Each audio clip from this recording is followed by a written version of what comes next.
So, a major conflict is erupting in the Middle East. It's choking off global energy supplies, and you can feel the shockwaves hitting the world economy. But in the middle of all that chaos, something really strange is happening. A powerful pattern is starting to show itself, and it has a lot less to do with the oil itself and a whole lot more to do with the money that everyone uses to buy it. And really, that's the central puzzle we're digging into today. I mean, when tensions are this high and the markets are panicking, you just expect chaos, right? Pure, simple chaos. But what if I told you there's one country with one specific currency that's perfectly positioned not just to ride out the storm, but to actually come out stronger because of it? Okay, so take a look at this, because it really lays out the paradox we're talking about. On the one hand, you've got Iran's actions in the Strait of Hormuz putting the squeeze on global oil supply. That's sending crude prices through the roof. We're talking $150 a barrel. But then look at that other bar. That's the US dollar index, which, just measures its strength. It's also surging. So how is that possible? How on earth does the dollar get stronger when the rest of the world feels like it's on fire? All right, to really wrap our heads around this, we have to go back, way back. See, the dollar's immense power today, it wasn't some kind of accident. Nope. It was built very carefully, piece by piece, over the last 80 years or so. It's a story all about gold, oil, and some seriously clever strategic moves. So it really all kicked off in 1944 with something called the Bretton Woods Agreement. That's what pegged the US dollar to gold and made it the world's go-to reserve currency. But then, fast forward to 1971, President Nixon completely cuts that tie to gold, the famous Nixon shock. And suddenly, there's a huge problem, right? Why would anyone keep using dollars if they weren't backed by gold anymore? Well, the answer came just a few years later in 1974, with a game-changing deal with Saudi Arabia. The deal was simple. Price all your oil in US dollars, and just like that, a whole new system was born. And this brings us to the absolute heart of the matter, the petrodollar system. Think about it. Oil is the lifeblood of the global economy, and once Saudi Arabia was on board, other producers followed suit. Suddenly, every single country on the planet needed a huge stash of US dollars just to buy oil. This created this massive, constant, kind of artificial demand for the currency. And that demand is exactly what allows the US government to borrow money like crazy, at super low costs. Well, a system this powerful was pretty much guaranteed to face some challengers, right? And when you look back over the last few decades, you start to see this consistent pattern. And frankly, it's a pretty troubling one. It's a pattern that emerges whenever a country dares to step out of line and defy the dollar's grip on power.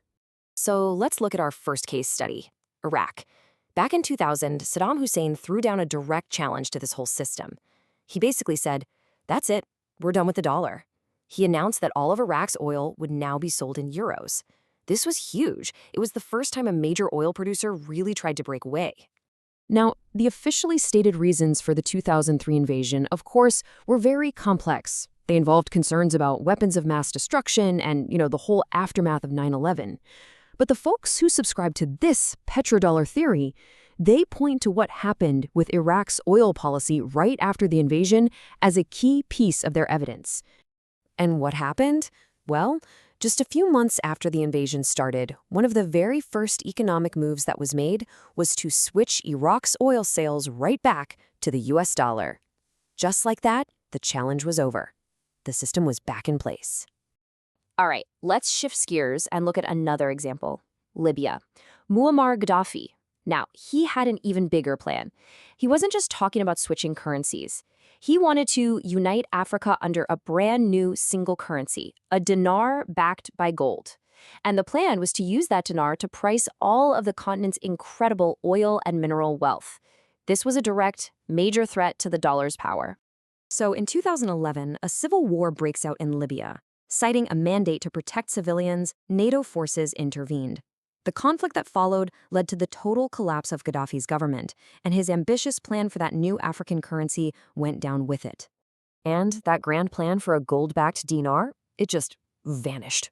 Poof! Gone. Libya's oil trade just went on as it always had, priced in good old US dollars. You see the pattern here, right?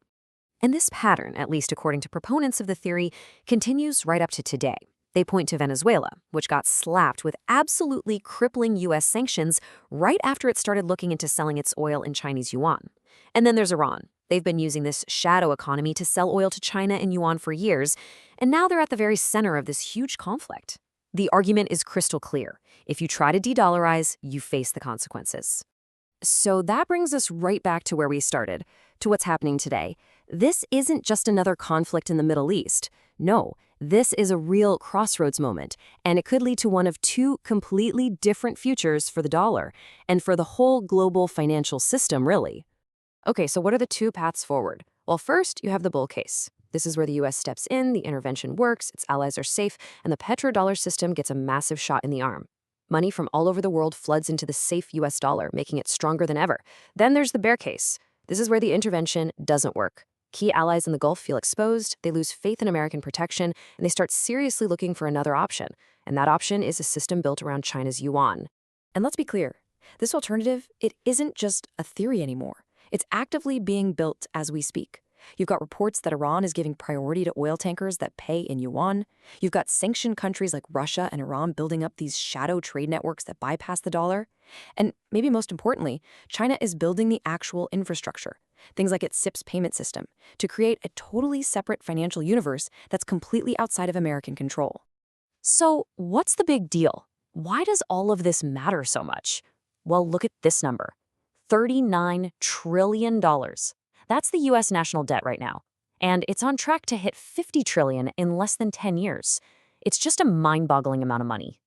You see, the petrodollar system is basically the secret sauce that makes this incredible level of debt possible. For as long as the world needs dollars to buy oil, they have to buy US Treasury bonds to get those dollars. And that's what finances all this debt so cheaply.